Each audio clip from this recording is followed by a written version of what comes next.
Bilaspur.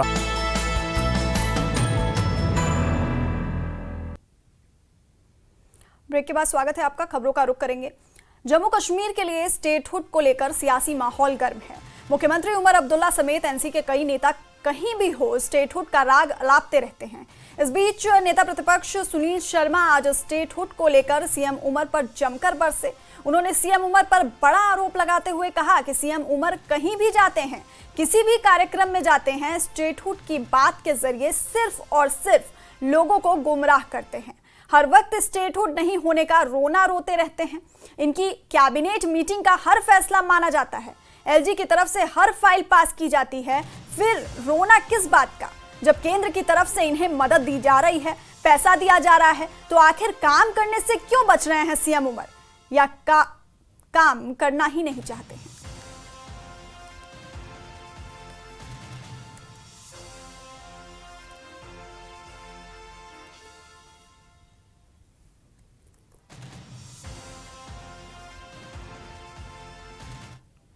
Minister हैं एक ही बात पे, चाहे वो इंडिपेंडेंस डे की स्पीच करें, आपने देखा होगा 15 अगस्त की इंडिपेंडेंस डे की स्पीच, चाहे वो नॉर्मल स्टेज पे चढ़ के बात करें, चाहे वो किसी इंस्टीट्यूशन में बात करें, उन्हें एक ही बात पे जम्मू कश्मीर के लोगों को घुमाना बड़ा अच्छा लगता है।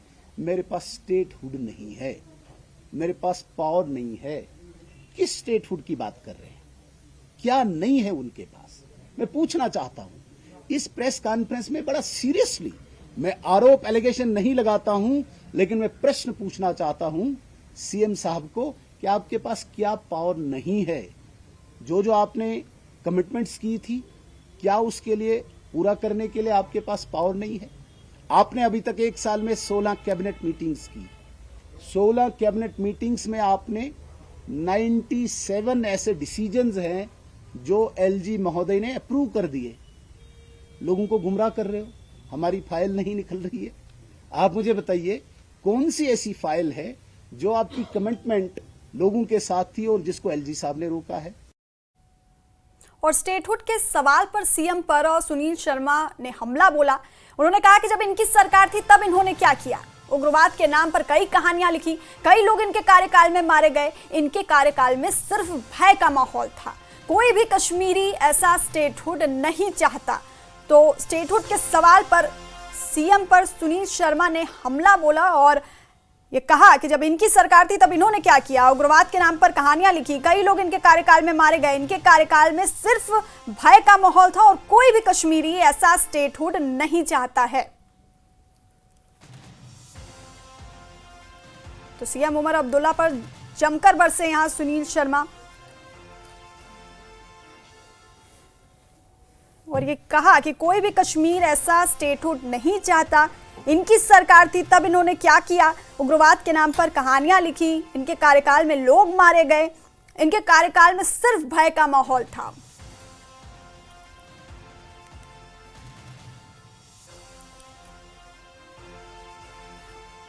क्या कश्मीरी सिविलियन को मारने के लिए आपको स्टेटहुड चाहिए? आपने तो आतंकवादी को कभी नहीं मारा, आपने उग्रवादी को तो कभी नहीं मारा। हां, सिविलियन को रक्त रंजित किया आपने यहां पे हड़तालें करवाई, आपने यहां पे स्कूल बंद करवाए, आपने यहां पे मजदूरों की मजदूरी खाई। वो स्टेटहुड चाहिए?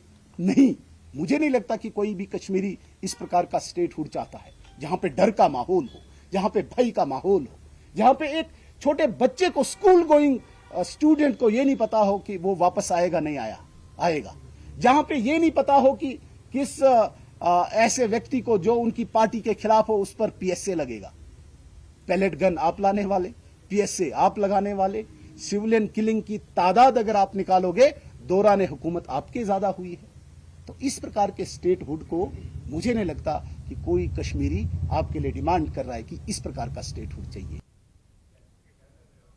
जम्मू कश्मीर के उप मुख्यमंत्री सुरेंद्र चौधरी ने कहा कि नेशनल कॉन्फ्रेंस ने आगामी उपचुनाव और राज्यसभा चुनाव के लिए रणनीति बना ली है, लेकिन उम्मीदवारों के चयन में अभी कुछ समय लगेगा।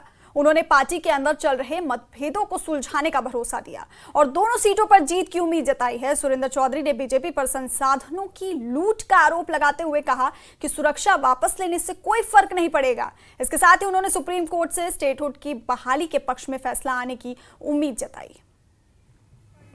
जम्मू कश्मीर के deputy chief minister Surendra Choudhary ji हमारे साथ मौजूद है। सर, खैर मकदम में आपका चूंकि इलेक्शन का बिगुल बज गया है, लेकिन अभी भी तजब्जुब जो है, अनसर्टेनिटी जो है वो बरकरार है, क्योंकि नेशनल कॉन्फ्रेंस खुल के नहीं बोल रही है उम्मीदवारों के बारे में।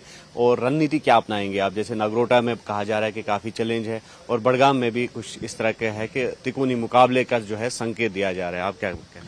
देखिए, जहां तक ये इलेक्शन है, ये राज्यसभा इलेक्शन है और दूसरा जो दो कॉन्स्टिट्यूंसीज हैं उनके अंदर बाई इलेक्शंस हैं, एक बड़गांव में और नगरोटा में।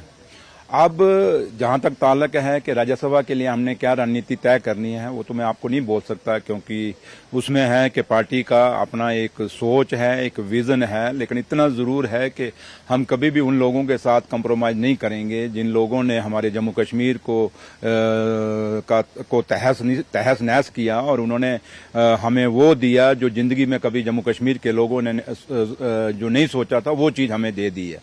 बाई इलेक्शन के लिए भी कोई फैसला नहीं, कैंडिडेट अभी हमने कोई तय नहीं किए, लेकिन इतना है कि पार्टी मजबूती से दोनों सीटों पे उतरेगी और पूरा मुकाबला करेगी और मेरे रब की मर्जी के से, हाँ, उसके आशीर्वाद से ये दोनों की दोनों सीटें जो हैं वो नेशनल कॉन्फ्रेंस निकालेगी। जो मर्जी कोई जितना मर्जी जोर लगाए, ये दोनों सीटें नेशनल कॉन्फ्रेंस की हैं। और नेशनल कॉन्फ्रेंस का, क्योंकि आप अगर ये 2024 का इलेक्शन छोड़ दें तो हमेशा नगरोटा की जो कॉन्स्टिट्यूंसी है वो हमेशा नेशनल कॉन्फ्रेंस की रही है और आज भी ये नेशनल कॉन्फ्रेंस की वापस दोबारा आएगी।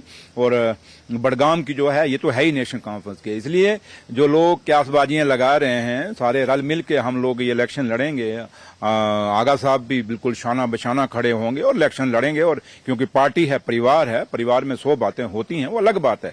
लेकिन जहां तक ताल्लुक है, क्योंकि जो सवाल आपने मुझे पूछा, आपने आगा साहब का पूछा नहीं, लेकिन मैंने खुद ही बता दिया, क्योंकि मुझे पता है दूसरा सवाल आप पूछने वाला यही आएगा। मैंने इसलिए पहले ही जवाब आपको दे दिया।